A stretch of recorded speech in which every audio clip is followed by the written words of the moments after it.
Bismillahirrahmanirrahim. Assalamualaikum warahmatullahi wabarakatuh. Waalaikumsalam warahmatullahi wabarakatuh. Alhamdulillah alladzi farada 'alaina as-siyama fi syahr Ramadan linakuna minal mu'minina al-muttaqin.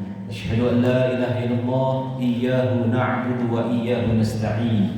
وأشهد أن محمدا عبده ورسوله خاتم الأنبياء والمرسلين اللهم صل وسلم على هذا النبي الكريم نبينا محمد وعلى آله وأصحابه الميامين أما بعد. Jamaah yang berbahagia,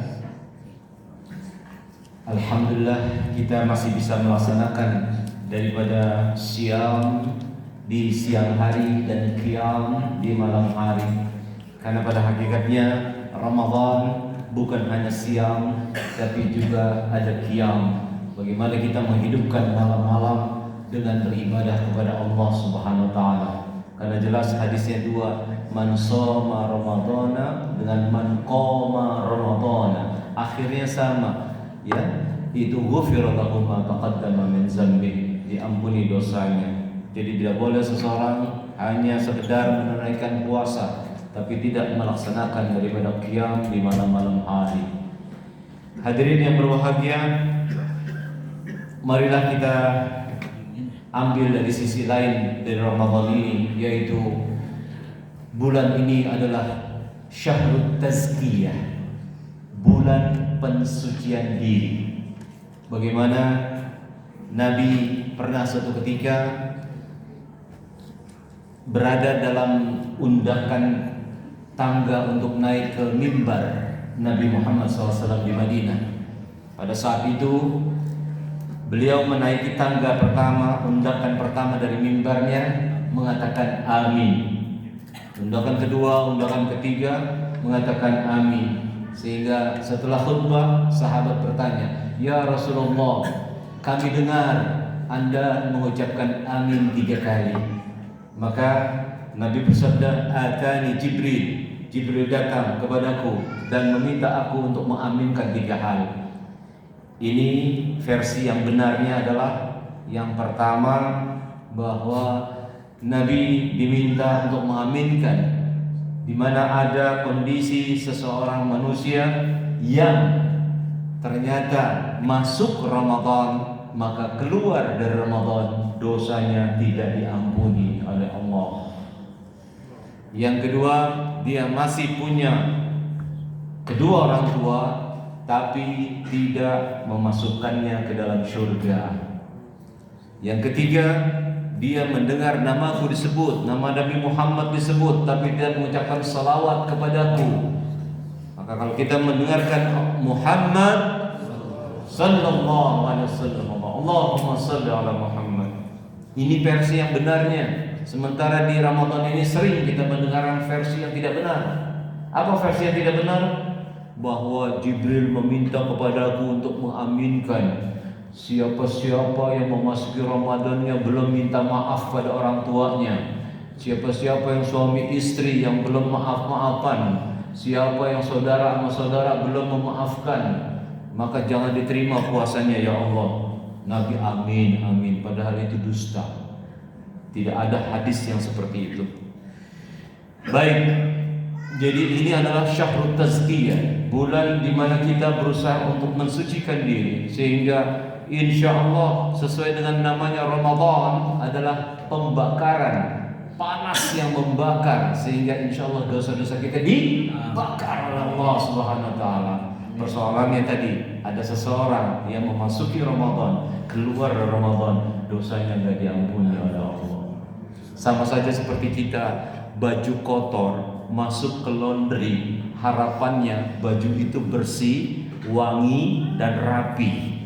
Ternyata baju kotor masuk ke laundry, keluar tetap kotor, bau dan tidak rapi. Kira-kira di mana salahnya? Mesinnya rusak. Bagaimana itu bisa bersih? Mesinnya aja rusak. Apa mesin di dalam diri kita? Qalbu. Kalau qalbunya bersih, insya Allah semua akan bersih. Ala wahyal qalbu, kata Nabi. Di dalam dirimu ada sekerat daging. Yang apabila baik maka baik semuanya. Apabila rusak, rusak semuanya. Hati itu yang menentukan. Apalagi baju kotor masuk ke laundry, keluar tetap kotor, bau dekil. Kenapa? Listriknya mati. Betul. Bagaimana itu mau dicuci bajunya, listriknya mati. Kalau hati sudah mati, tentu tidak akan bisa lagi melaksanakan daripada kewajiban-kewajiban yang diperintahkan oleh Allah Subhanahu wa taala. Apalagi ternyata tidak pakai sabun yang bagus, deterjen yang bagus. Apa yang ada dalam diri kita itu? Deterjen tadi pembersih banyak. Taubat, zikir, istighfar itu adalah pembersih. Bahkan kita membersihkan harta kita dengan zakat. Zakat itu pembersih. Baik. Itu yang pertama. Yang kedua, mari kita jadikan Ramadan ini selain tazkiyatun nafs adalah bulan inspirasi, di mana hikmah-hikmah yang ada di dalam ibadah-ibadah di bulan Ramadan ini menjadikan inspirasi-inspirasi baru untuk bagaimana kita ke depannya lebih baik lagi. Ibadahnya tidak usah disuruh-suruh lagi, membaca Qur'annya sudah tidak disuruh-suruh lagi, karena inspirasinya sudah timbul dari Ramadan tadi, menghasilkan bagaimana pemikiran-pemikiran kita terhadap keislaman itu jauh lebih baik. Karena kita memahami ibadah itu bukan sekedar apa yang rutinitas dilakukan, tapi di balik itu apa hikmah-hikmah yang bisa kita ambil daripada Ramadan itu sendiri. Jangan kita terbelenggu oleh ritual-ritual yang kadang-kadang ya kalau terus-menerus dilakukan itu tentu akan tidak menimbulkan bagaimana kita seharusnya lebih baik lagi. Insya Allah dari obrolan-obrolan sesama jamaah menjelang buka puasa atau ba'da subuh masih terlihat bikin kelompok-kelompok atau untuk mengkaji, memahami Islam lebih dalam lagi dan sebagainya. Insya Allah dari sana timbul inspirasi baru untuk kebaikan-kebaikan agama Islam ke depannya. Yang ketiga, terkadang seseorang memikirkan bahwa Ramadan atau puasa itu adalah menurunkan daripada produktivitas. Padahal tidak. Ramadan tidak menurunkan produktivitas atau semangat untuk berbuat sesuatu. Jangan karena Ramadan akhirnya segala sesuatu itu berjalan dengan lambat, tidak tepat waktu, dan bahkan terkesan bahwa slow down. Atau kita karena Ramadan sudah, kita jangan terlalu ngoyo dan sebagainya. Padahal justru Ramadan itu melahirkan manusia-manusia yang produktif. Jangan dikira bahwa ketika perut kita lapar, kondisi lagi lemah, terus akal kita jadi lemah. Tidak. Ini informasi ini dari seorang pakar kesehatan, boleh dikatakan pakar kesehatan yang terkenal lah, mengatakan bahwa justru kondisi perut lagi lapar itu membuat atau merangsang otak kita itu untuk berpikir yang lebih keras lagi, lebih baik lagi, dan siap untuk menerima ilmu-ilmu yang bermanfaat. Subhanallah. Sebaliknya, perut yang diisi dengan berbagai makanan yang banyak bahkan sampai membuat orangnya merasa lemah dan lelah karena kekenyangan, itu tidak baik untuk kesehatan akal pikiran manusia. Satu hal lagi, kenapa justru di saat-saat kita lagi beribadah itu timbul adanya katanya hadis Padahal sudah diteliti oleh pakar hadis Indonesia, salah satunya adalah Ustadz Adi Hidayat.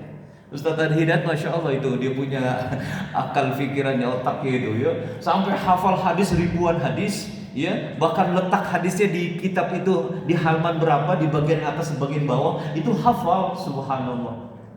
Dan hadis ini terulang terus ketika ada Ramadan. Apa itu bunyinya? Tidur siangnya seseorang di bulan Ramadan itu ibadah.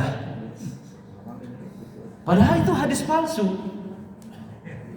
Kalau ada hadis palsu, maka oleh ahli hadis dikumpulkan dalam sebuah kitab, namanya kitab kumpulan hadis-hadis palsu. Contoh, hadis palsu itu misalkan terong, buah terong adalah obat segala penyakit. Padahal sebenarnya adalah habbatus sauda, obat segala penyakit. Tapi ini dibilang buah terong adalah obat segala penyakit. Itu hadis palsu dan ditaruh di kumpulan hadis palsu. Nah, hadis tentang tidur siangnya seseorang di bulan Ramadan ibadah itu saking palsunya nggak ada di kumpulan hadis palsu. Itu sudah diteliti oleh Ustaz Hidayat. Nah, logikanya adalah seandainya memang ada itu hadis yang menyatakan tidur siangnya seseorang di bulan Ramadan itu ibadah, pasti disertai dengan hadis-hadis yang lain. Contoh, para sahabat ketika selesai sholat zuhur pada tidur. Tapi ternyata apa yang terjadi? Justru di bulan Ramadan, Nabi bersama para sahabatnya perang yang terbesar di sejarah peradaban umat Islam. Perang apa? Badar. Badarnya namanya Badar apa? Al-Kubro. Jadi ada Badar Sugro, Badar kecil, perang Badar kecil, ya. Ada lagi Badar Al-Kubro. Jadi Badar yang besar sekali peperangannya, dan itu tercatat di dalam sejarah perang terbesar di sejarah peradaban umat Islam. Itu perang di bulan Ramadan. Jadi jangan bilang bulan Ramadan itu bulan suci. Kalau bulan suci dalam Al-Quran ada 4. Di surat At-Taubah ayat 36, 36. At-Taubah ayat 36. 4 bulan suci yang gak boleh berperang.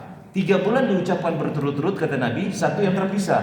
Yang berturut-turut mulai Zulqa'dah, Zulhijjah, Muharram.